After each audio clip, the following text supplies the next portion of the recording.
How's it going, guys? Welcome to the review. Finally, it's here. Avengers Infinity War. After so many movies, after so many years, and after so much build-up, it's here. You may recognize one of these people. You may not recognize the other one. This is Bryce. He was supposed to be doing a review with me. This is Nora. Y'all know Nora. This is Bryce. He was supposed to do a review with me a while ago. We had some issues with that, unfortunately, so he's finally here today. What's up? And then y'all know Claytron, aka Clay, aka deal with it. So yeah, as you guys know, we're gonna be talking about Avengers Infinity War. We're gonna do a regular review like we've done in the past, just discussing the movie.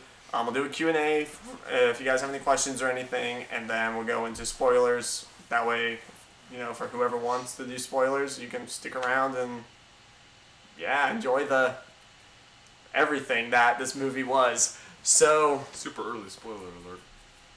Yeah, right? Super early spoiler alert, and there will be another one before we get into it, so you guys have been warned. So to start off, this is all spoiler free. This movie was amazing. It was everything that the build-up was looking forward to, and there's so much that happened in this movie. 100% action-packed. Remember, before you go and see this movie, it is a long movie. Use the restroom before, because there's no time in the movie to go and use it. Yeah. There's no moment where you're not missing anything. Yeah, that's true. It's 2 hours, 40 minutes. Right from start, opening scene, right to the very last scene. It's nothing but sheer intensity. Mm-hmm. There's some good dialogue, of course. There's some dialogue scenes, but for the most part, everything is dramatic and everything is, it's here. This is right now. Yeah. It doesn't stop. It just keeps going. Yeah, this movie, there was very little to no room to just kind of take a breath and just kind of sink it all in. It was just all just kept stacking and building. Yeah, it kept stacking and kept building, and then it was just it was insane. It was so good though. I was so focused on the movie, I just kept going so in depth into it that halfway through I realized I'm sitting on the edge of my seat this whole time. Usually I'm just relaxed back in the theater, and I'm like, I gotta. What is going on? It's what is happening? What is going on? And you just start slowly getting up out of your seat, what's happening? Then I'm gonna stand up and block the projector screen. Yeah, right. And everyone's like, "Sit down, no."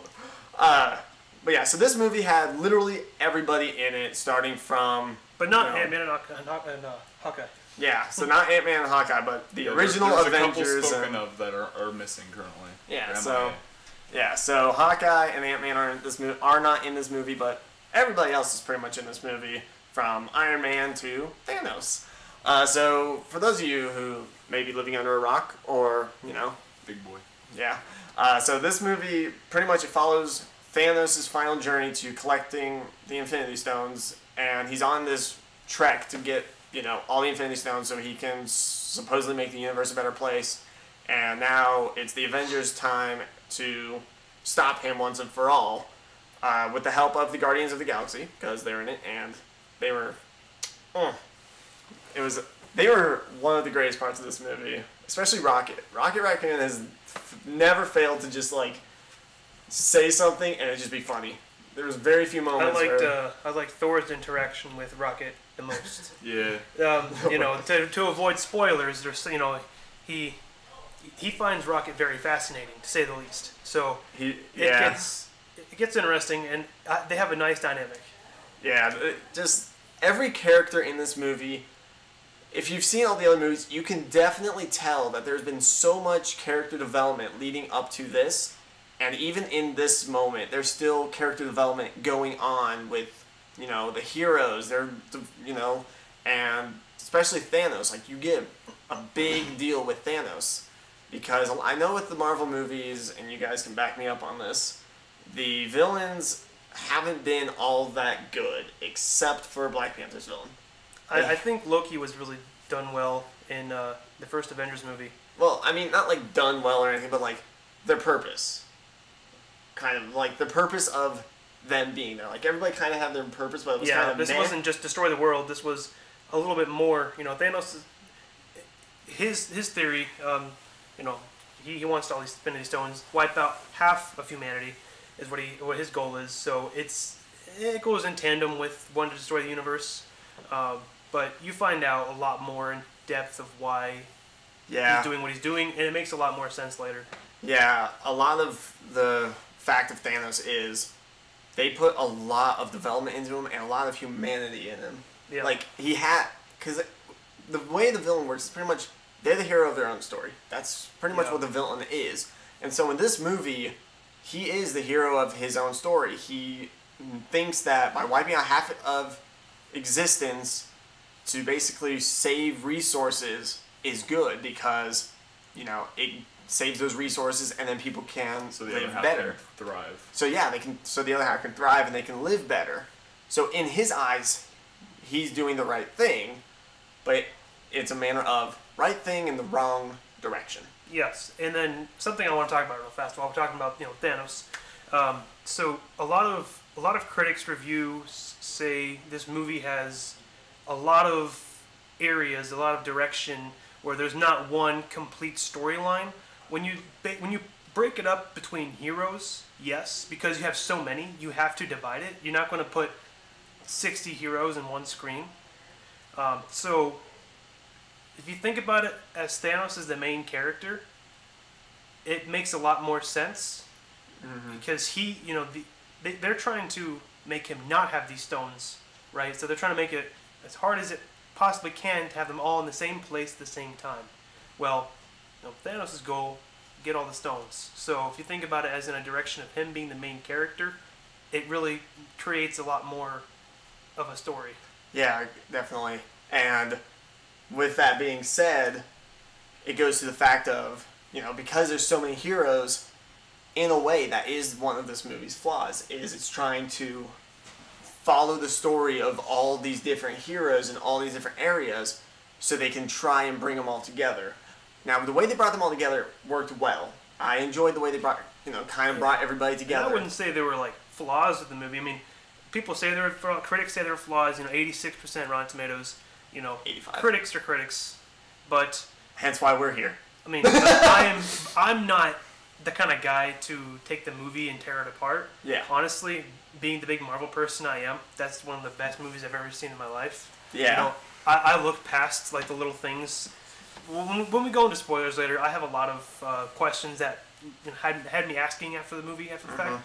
But when you just take it as a whole, that was just an excellent movie. It was really well done. You can't take that many heroes and make it one straight line. You can't make everyone perfect, Yeah. And, I mean, I can agree with that. And I think, given the runtime that this movie had, it worked. Because, like you said, this movie was 2 hours and 40-some minutes. 2 hours and 40 flat. Yep. Yeah. So, given the fact of it being a little bit longer than a normal Marvel movie, being able to, again, fit all the characters in and give each character basically a purpose in the movie. It's like going to a buffet. They give you a plate. You can only put so much food. You can't put everything on that one plate. You can only get so much at a time. Yeah, and it goes back to, even with that said, they did it very well. DC couldn't do it with just two people, Batman and Superman. Yeah. Yeah, I'm a big DC fan, but yeah, guys.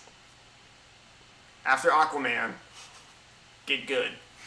I know y'all have already started Aquaman, and I know after Aquaman you're stopping production to actually go back to the basics. Good. While we're on it, I mean, not the DC part, but this has been 10 years of Marvel movies. And aside from this movie, I'm curious as to what your favorite Marvel movie was. Aside from this. Doctor Strange. He's my favorite Marvel hero, really. And his movie was so very well done. It was, in my opinion, one of the best original stories you can have. Albeit he is kind of like a tomato with Tony Stark, being rich and having that sort of attitude in some way, but he develops more than I think a lot of people do in their origin story. Mm-hmm. You? It's really hard for me to pick a favorite. I haven't really decided on a set favorite because I like all of them so much. Oh, come on, Clay, pick one. Don't be that guy.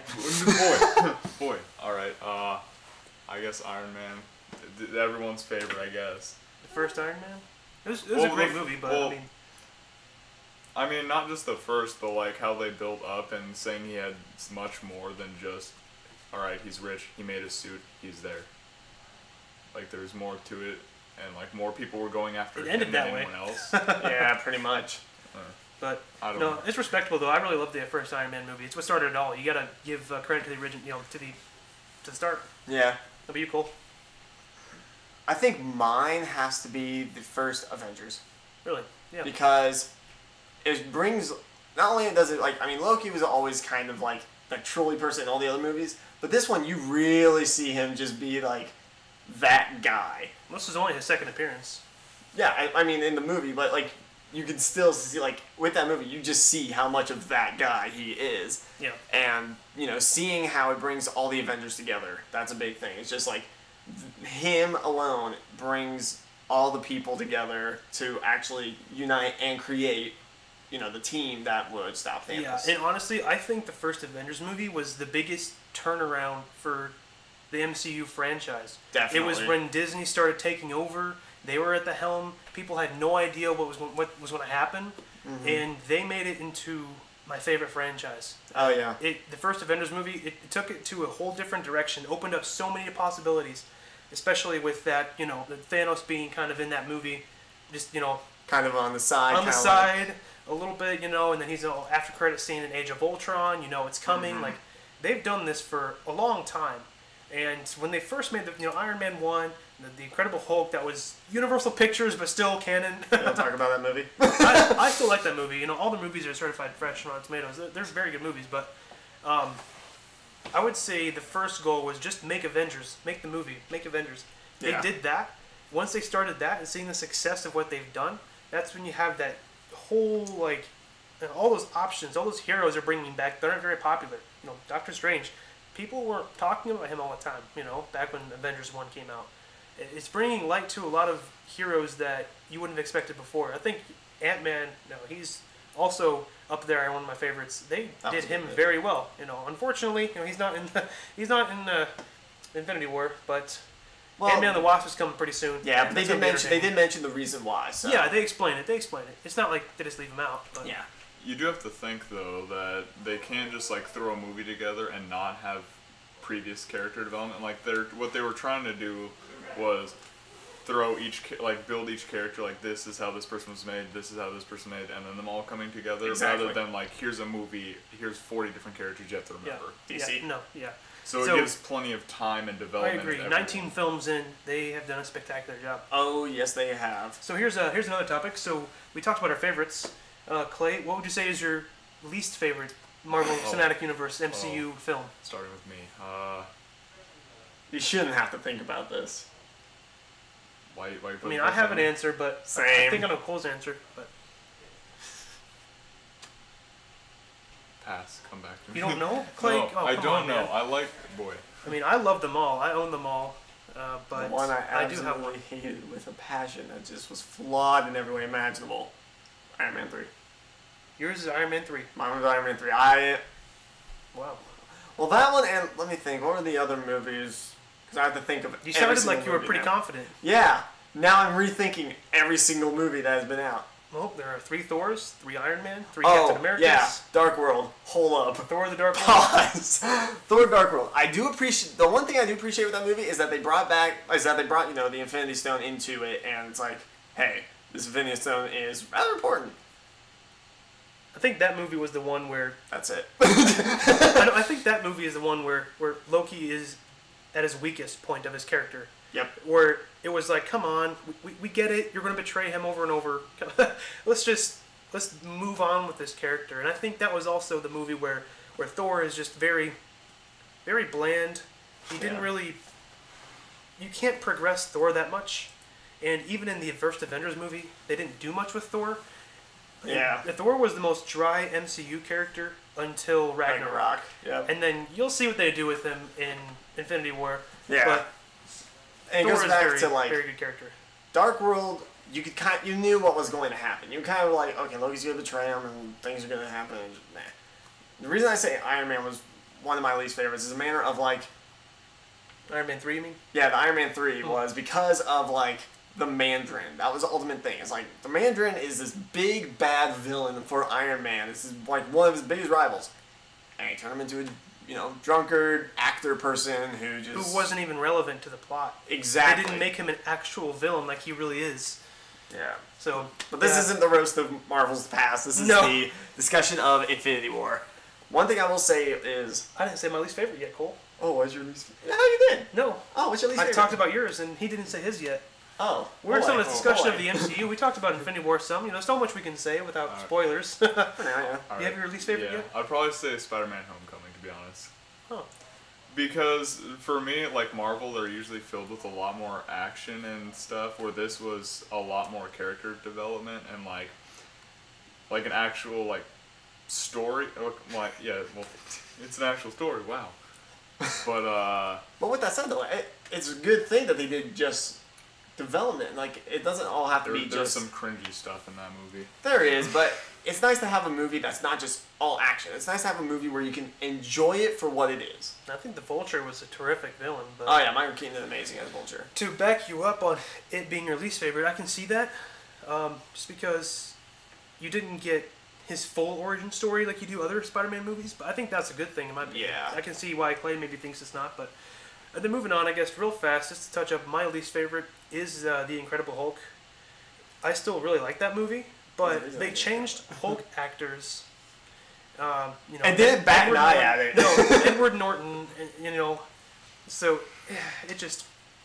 That was the funniest thing ever, was like, seeing that movie with Edward Norton and then going to see Avengers the first time, and I'm like, why does he look so much different? And it took me a moment to be like, why is the actor completely different? And nobody batted an eye at it. Edward Norton's a complicated actor to keep on set for multiple movies. So, but, they don't even, reference anything, Mark Ruffalo is Bruce Banner. He doesn't even talk about his past or his lover who's in that movie. The Abomination, what happened to him? You never know. You never find out. So, but by itself, it's a good movie. But when you take it and try to connect it, it doesn't work out the best. Yeah. But usually with movies like Marvel, they try and keep the same actor as much as they can, so they keep it this similar and not just change it like they did with... The only other one I can think is Rhodey, the War Machine. They changed his actor from the first Iron Man movie 1 to the second one, to Iron Man 2 and 3. Yeah. So that took me literally the entire movie to figure out why he looked different. I kid you not, because I was it has been a while since I've seen the first Iron Man, so I saw him. I'm like, why does Rhodey seem just a little off? And it took me a whole movie to realize, at the very end, I'm like, oh. And I felt dumb. I was like, okay. But yeah, going back to Infinity War, this movie was definitely a great way to tie up everything that's happened in the past. It's definitely a good movie for what's going to happen in phase, 4 now is what we're heading into? Phase 3, phase 4 of Marvel movies? Phase 4. Yeah, it's great. This is a great movie to start phase 4 in. I'm really excited to see what they do with the next movies going on. I think it's more concluding phase 3. I think phase 4 starts with Captain Marvel. Be prepared to ask a lot of questions, because when the movie ended, I had thousands of questions that were so unanswered. Same. But yeah, I am looking forward to the next movies, because it's going to show, the movies are going to be from before Infinity War and after Infinity War. So I'm really looking forward to that as well. Overall, like I said, this is a great movie. I would definitely recommend go seeing it. There's hardly any flaws in it. Like I said, the biggest flaw that I thought of this movie was trying to get too many storylines in one movie. I understood that they brought it all together, which was great. But I feel like they were trying to tie too many things going on all at once, which, when you have 60-some characters in a movie, that will be something that you expect. Yeah, I think another thing, Thanos' henchmen, or his goons, they're pretty much CGI'd. They were irrelevant.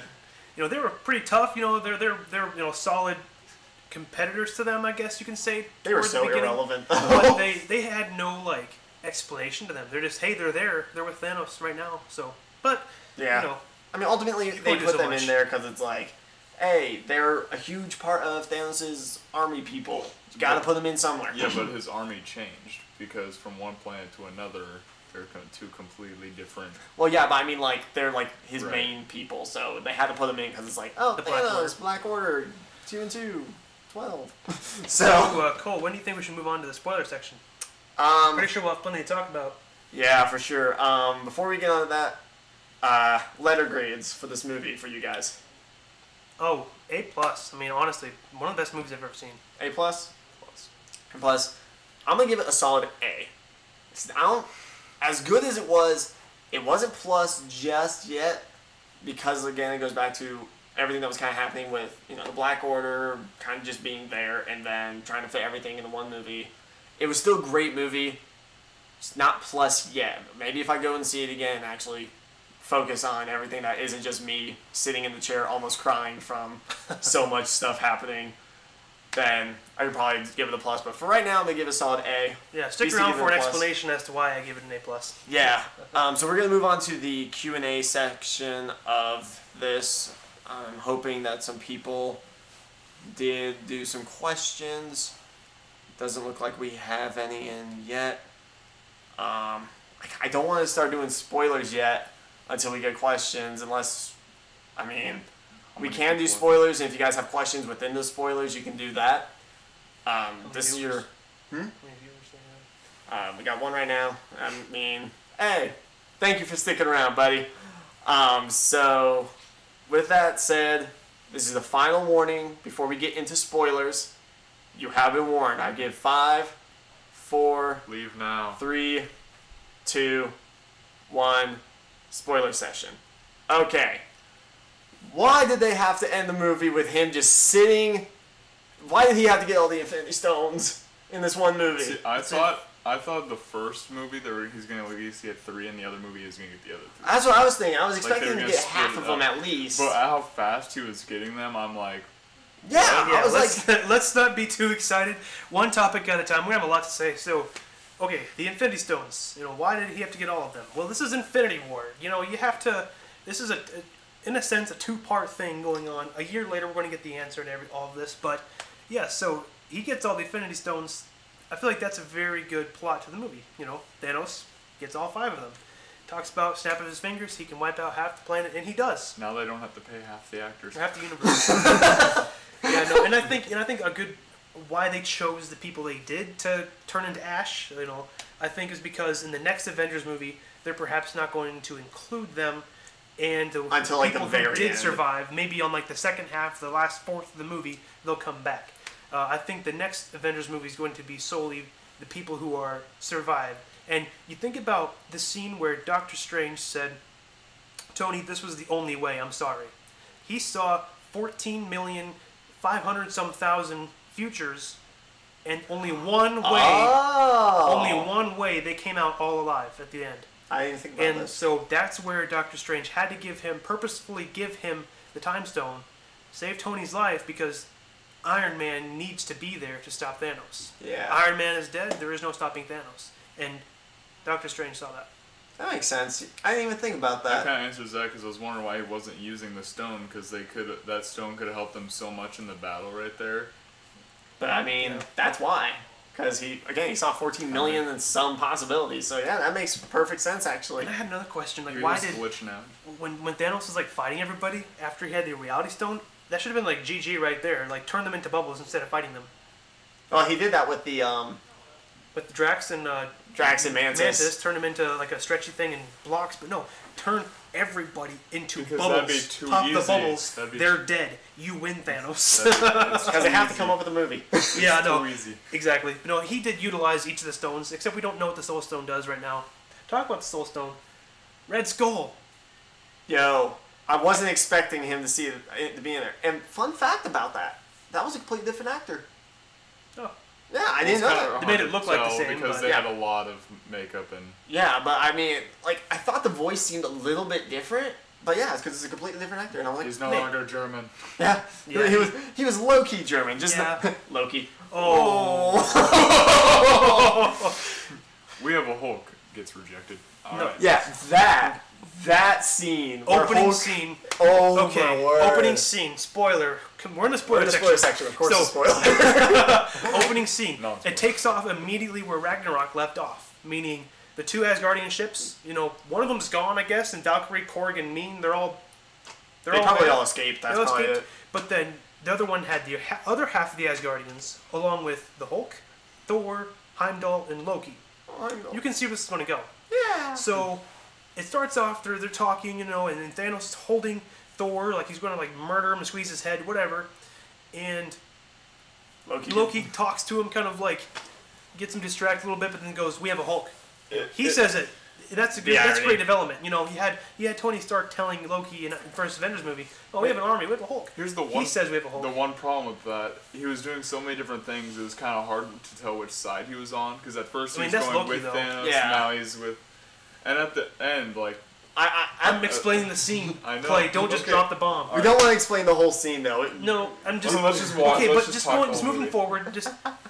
So Hulk comes in.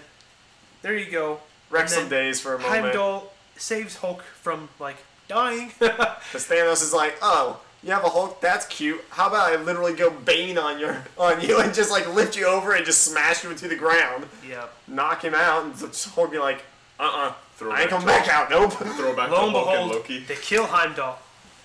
Which I saw a theory that Heimdall was the one that had the Soul Stone. Yeah, but it would have appeared when he died. That's what I was thinking. Yeah, Like, no. Yeah, everyone, like, I thought that too. No, they did perfect with the Soul Stone being, and then the way they did, which You know, we'll get to in a after second. killing Heimdall, kill Loki too, because Loki is an idiot and thinks his knife is going to kill Thanos after the Hulk just got his butt kicked. See, now here's the one thing. How come Thanos wouldn't have thought that Loki would betray him again? He knew. That's No, why he was no. kind of He prepared. was ready. Well, yeah, but as He had in, two like, Infinity Stones. You don't he was fight like, all right, Thanos you can. that. No, but Loki was like, all right, you can trust me. I can take you to the place, because obviously he wasn't I've been able there to defeat him before. physically, but it was. I just said we have a Hulk, and I threw the Hulk at you basically, and now, oh nope, I was kidding about that. I'm on your side now. I see you're too powerful. I think that's Thanos. Just he knew. Yeah, Thanos he is was like, ready. you're done. I'm not dealing with you. And sure enough, he kills Loki. But like, a and- question is, how did Loki die from Thanos just choking him versus when the Hulk battered him into the cement like a rag doll? Is he really dead? Could he have actually used his? No, No. Loki's pretty dead. That's what I was thinking at first also, Because but I don't... he's the god of trickery. Because you can't touch him though when he's in that hologram. Yeah, you wouldn't be able to touch him in hologram mode. Have you seen Ragnarok? Well, yeah. Yeah. Well, So that was.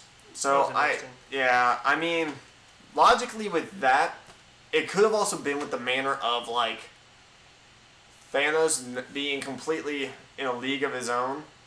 That's the description. well, yeah, he's In a league of his own, yeah, he's a Titan, but he also had two of the Infinity Stones that he could have prevented Loki from doing, anything like that in general. Mm-hmm. I mean, he can kill a god, so... Did he even? No, they explained it. They didn't show it how he got the Power Stone. He's like, oh yeah. Yeah, they destroyed destroyed the Thor planet. explains it. He destroyed Xandar. That's Which, I mean, off it makes... screen. It makes sense. I'm okay with it. They didn't Yeah. need to show that. Yeah, I was fine with that. I mean, they already had too much going on. Going to the Soul Stone now. Again, Red Hood, Red Skull, different universe. Red Skull being in there. I do like the manner of how they tied that back to the first Avengers. Or not the first Avengers. I'm sorry. Captain America 1? Yeah, Yeah. Captain America, the first Avenger. I was after technically, this. I'm not wrong.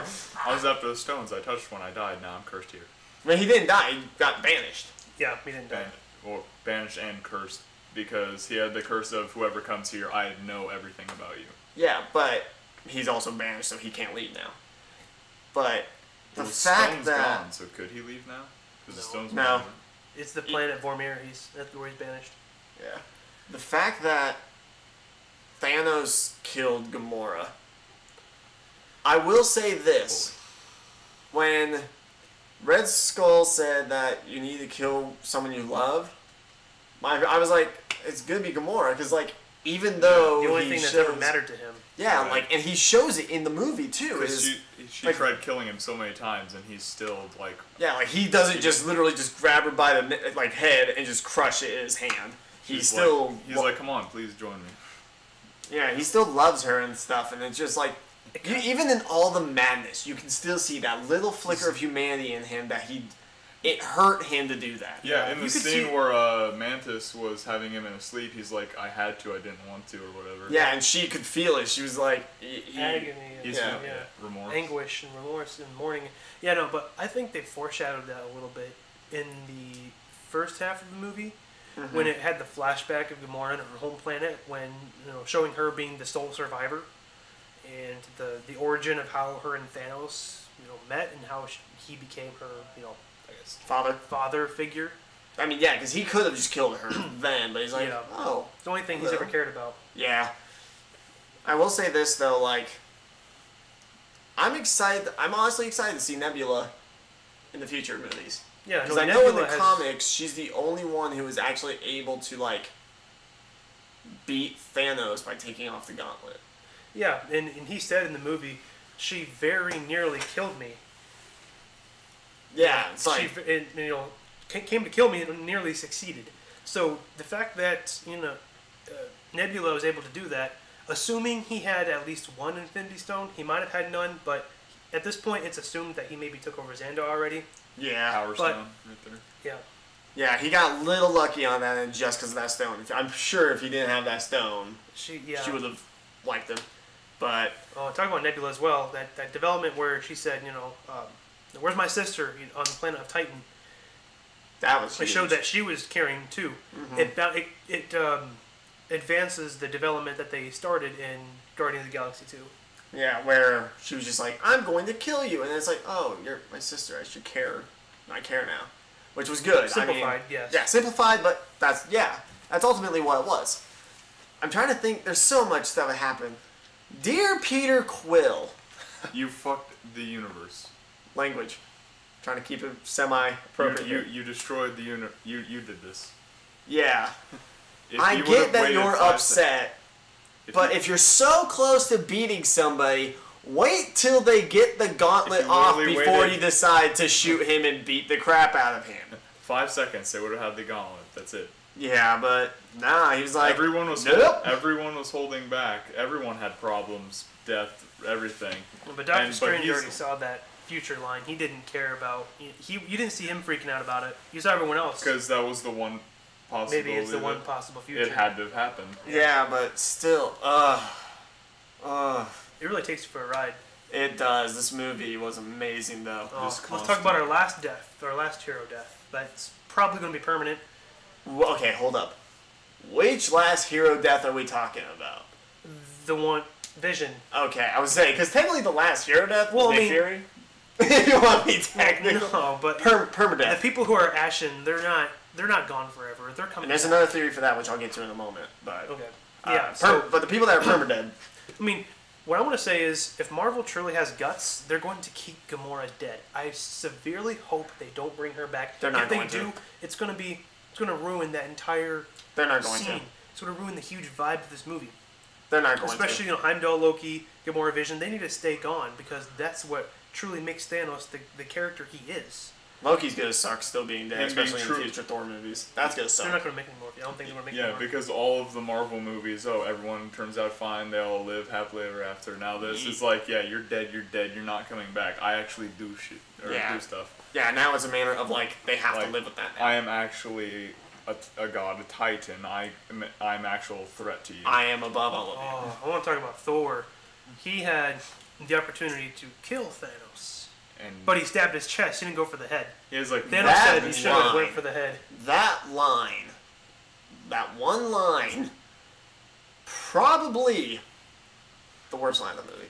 Well, he should have went for my head? Yeah. Because of the manner of, I get that you're like this godlike being, but in the manner of you're getting stabbed in all of this, you have the semi-cockiness to just be like, oh, I'm partially dying right now. Should have went for the head. And then he's just like, wow.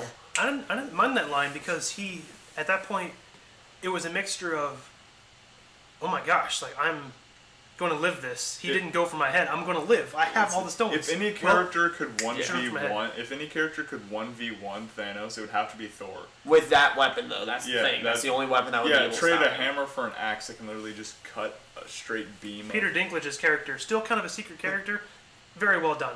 That was. Hey, that I was not expecting him to be. Who is big enough to call that a dwarf? Peter Dinklage, biggest dwarf ever. I mean, yeah, this is a spoiler session, but yeah, that was funny though. He did a good job in this movie. For the little small scene that he was in, he did a great job. I just call him a secret character because you really don't know much about him. Right. Even though this is a spoiler section, we're talking about everything. I still call him the secret character just because he doesn't. He's in that planet where he creates things, but it really doesn't give There's no background. There's no background. It's just, hey, that's him. Yeah. See, Thor had the theory on himself, which actually was pretty true. Like, he's like, fate, like, all the things I've been through, nothing has taught me. He literally took the blast of a dying star for a solid minute and didn't die. He almost died. He didn't die from the ship explosion in the beginning scene either. Right, he didn't die in the vacuum of space. He just, yeah. I'm here. Vacuum of space part, though, I kind of get because he is a god. Right, but in Guardians of the Galaxy, he did start freezing. But the god, you'd think his body would still somewhat start to cryo. Fair. No, but, Fair. I mean, it was good. Well, I mean, he did have a blanket on in his soup when he got on the ship, but... Number one cure for any type of cold, including outer space. Here's a blanket and some soup. Alright, so who is your favorite character in Infinity War, Cole? Now we can talk about the character and the spoilers and what happened to them. Favorite character in Infinity War? Yes. My favorite character for what they did or was done to them, outside of your personal preference, who did you like the best in that film as a character? Yeah, Clay, I'm asking you second so you can think about it. I'm trying. Strange. Strange? I say Why that so? because of the manner of, one, Strange is awesome to begin with. He knew everything that was going to be happening, and he was able to kind of predict it and make sure that, things went according to plan. But with that said, I mean, it goes back to also his character development in this movie was also super grand because of the manner of he at first was like, if it's between you, the kid, and the stone, I'm protecting the stone. And then he's like, I need to protect you guys, here's the stone. So that was one of the biggest character developments of that movie in particular, as well as the fact that, Doctor Strange is just awesome in general. Like, he did some really cool stuff in that movie that, especially against Ebony Maw, it was just awesome. Yeah, I really hope they do a Doctor Strange 2. Doctor Strange 1 really left off having, it's not confirmed, they had more betray and be bad. They haven't confirmed it yet. It's something that is an idea in the works, but they're so busy doing Guardians 3, doing Spider-Man's Homecoming sequel. Ant-Man Wasp, everything else. I mean, those are already... I'm talking about 2020. Everything going Spider-Man on. prom night.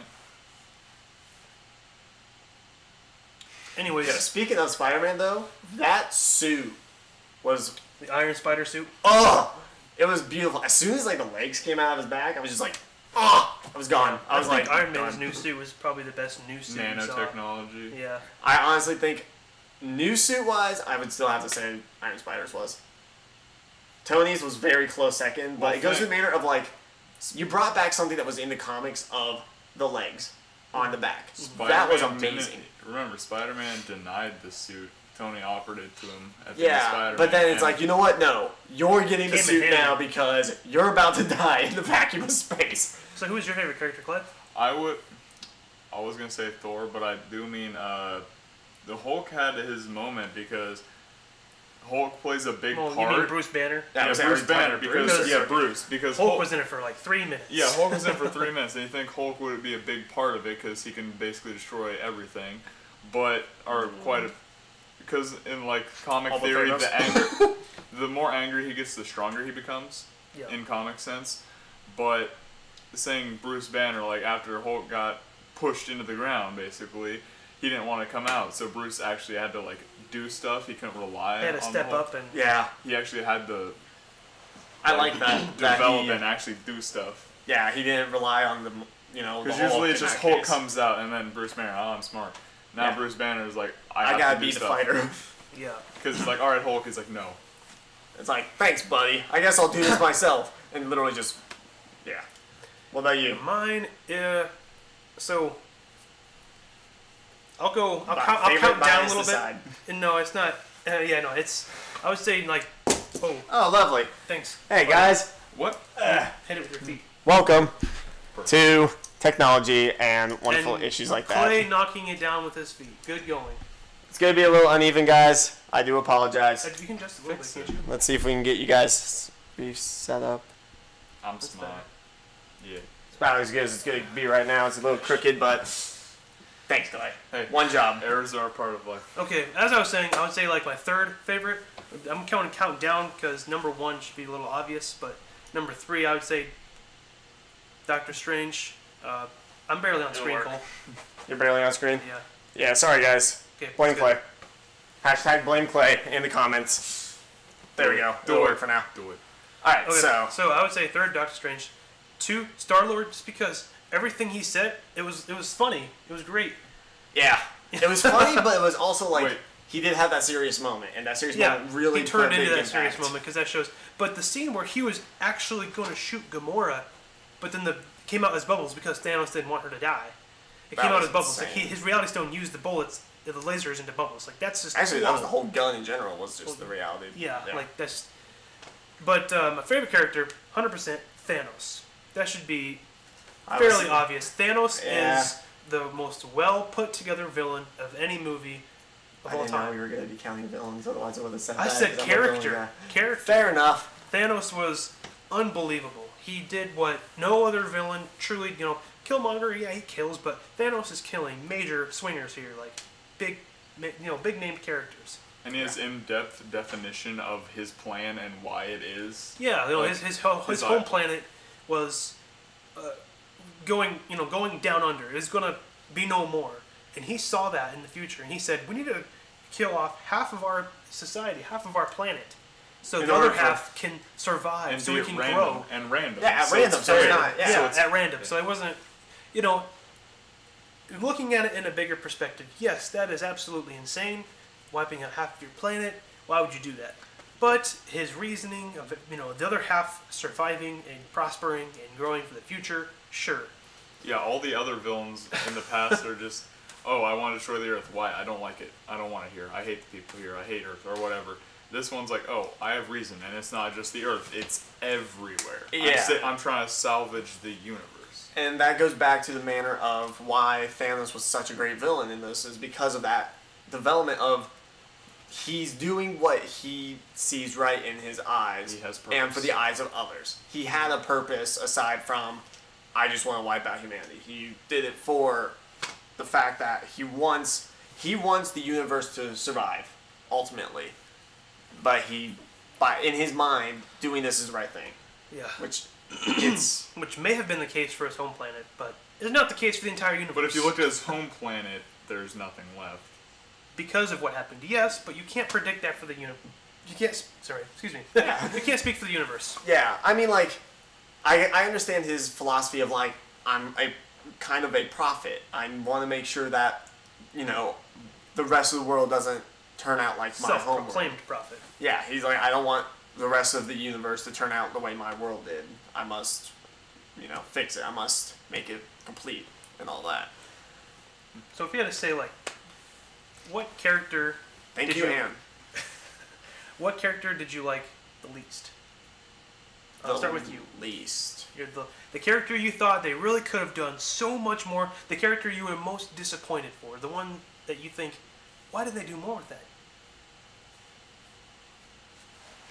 I mean, there's like 3 that I could think of at the top of my head. One character. All right, I forgot her name. Yell at me all you want. It's Quicksilver's.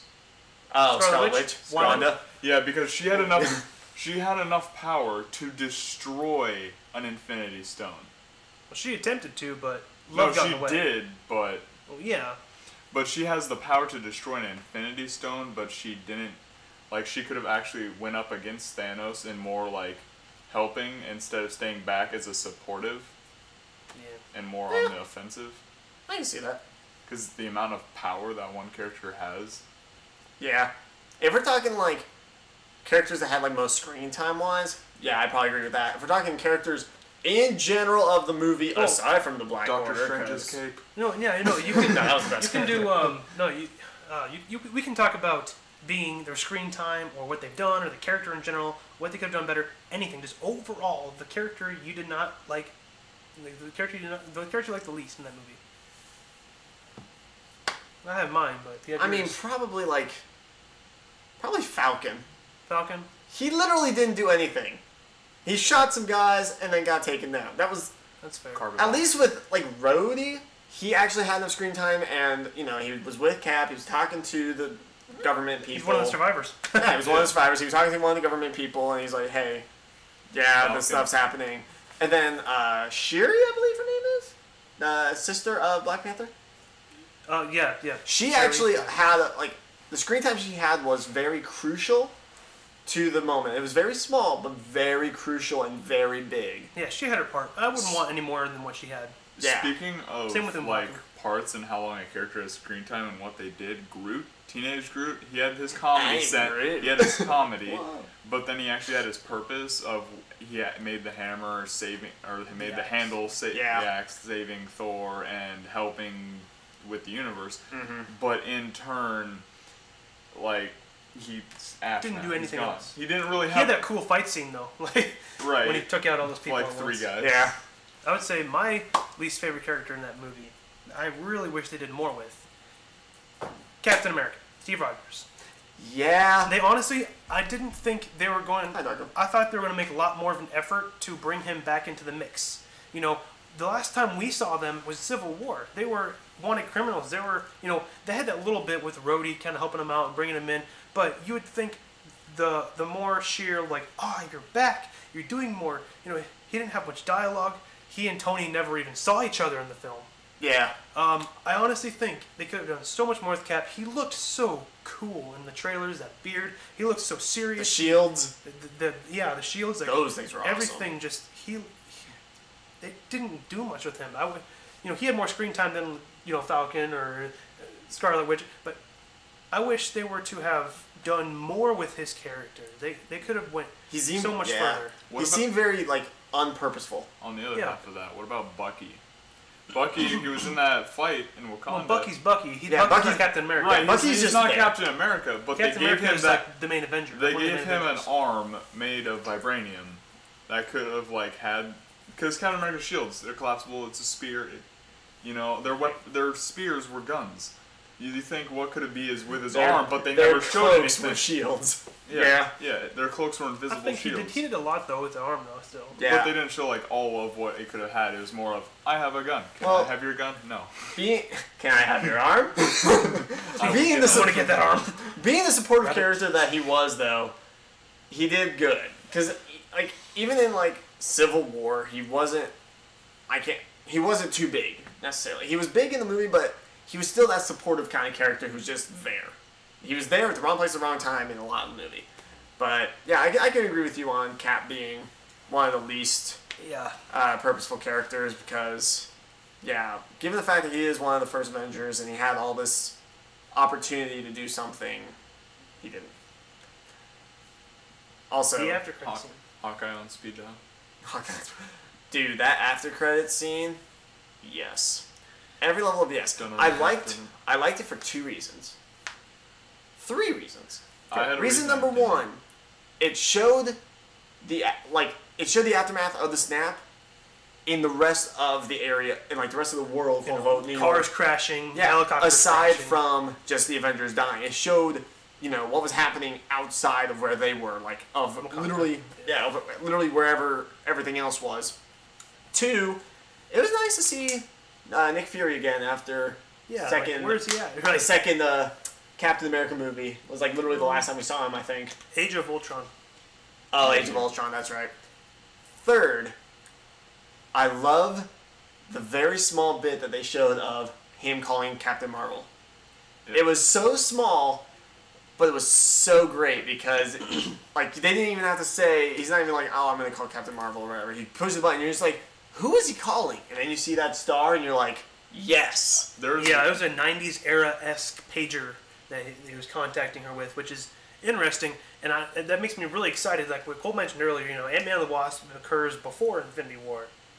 And then you have the aftermath. Then you have what's going to be Captain Marvel even further back. You're going back to the 1980s. They're bringing back Ronan the Accuser from the first Guardians movie as one of the villains. Hopefully they do better with him. He was all right. That ending credit scene, I had one thing I didn't like about it. What was that? Because they had a lot of the Ash and people being destroyed, they could have fit that into the before credit where everyone's getting destroyed. It could have showed them. Well, no, they had to do it for the Captain Marvel thing, though. Right, but I mean, they could have had not they had a good teaser, but I don't know, just the fact that it kind of tied in before the credits with the whole everyone's turned Ash. Yeah, it did show. Oh, you're talking showing that before. Right, because the credits started. It's like they're getting destroyed too, isn't that? Yeah, but the reason they did it the way they did it is because of that cliffhanger. Because a lot of people expected much more from after that scene, and then when it cut, everybody was like, "What? That was it?" No, okay. Questions. After that snap, he vanished, and he was on a lush planet. That was not Titan. Nope. I think that was some part of the Soul Stone. Because he was talking to Gamora, child. Yeah, when he was. So I have a feeling that in the next Avengers movie that he's gonna be brought in, he's gonna be experiencing like the nightmares of killing Gamora. Yeah, where it said, "What did it cost you?"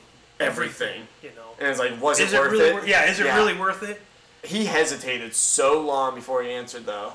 Is the thing. Yeah. So that's why, you're gonna see him struggling with that in the next movie. I can guarantee it.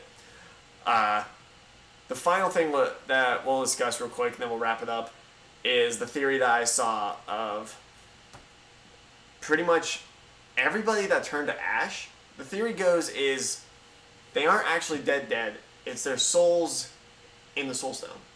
Okay, that's fair. Yeah, we didn't get to see what the Soul Stone does, so... Yeah, so that's what the theory is after he did the snap and everybody turned to Ash, their souls just got absorbed into the Soul Stone. Because you have to think, they said that in order for the Soul Stone to, it thrives off of souls.